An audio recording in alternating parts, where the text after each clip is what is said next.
संसदमा हुने सबै संसदले गर्ने सबै कामहरू ठीक हुँदैनन्, संसदमा हुने सबै निर्णयहरू ठीक हुँदैनन् भन्ने कुरा त हाम्रै देशमा उदाहरण छ।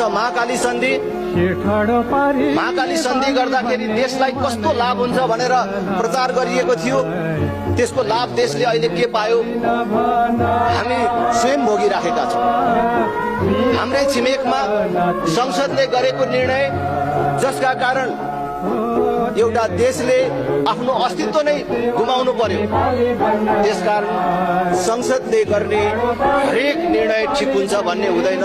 त्यसमाथि पनि यस्तो वातावरणमा, यस्तो कोलाहल वातावरणमा गरिने निर्णय उचित हुँदैन। त्यसकारण यसको दफा दफामा छलफल हुने वातावरण बनाउनु पर्दछ।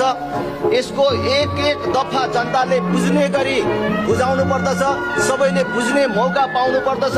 र यसबाट पैसा मात्रै आउँदै छैन, अन्य चिजहरू पनि आउँदैछ भन्ने मानिसहरूको आशंका छ।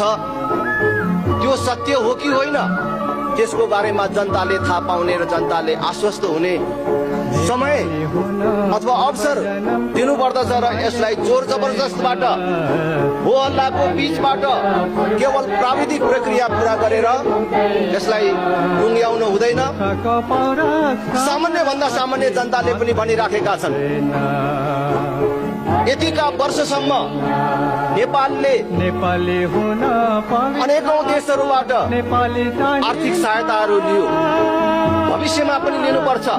तर ती सहायताहरू संसदमा किन अनुमोदन गराउनु परेन र यो सहायता मात्रै संसदमा किन पेश गर्न परिराखेको छ र केवल 5 वर्षमा सकिने एउटा परियोजनालाई अन्तर्राष्ट्रिय सन्धिको मान्यता किन दिनु परिराखेको छ भनेर मानिसहरू सोधिराखेका छन्। आम जनताले चासो राखिरहेको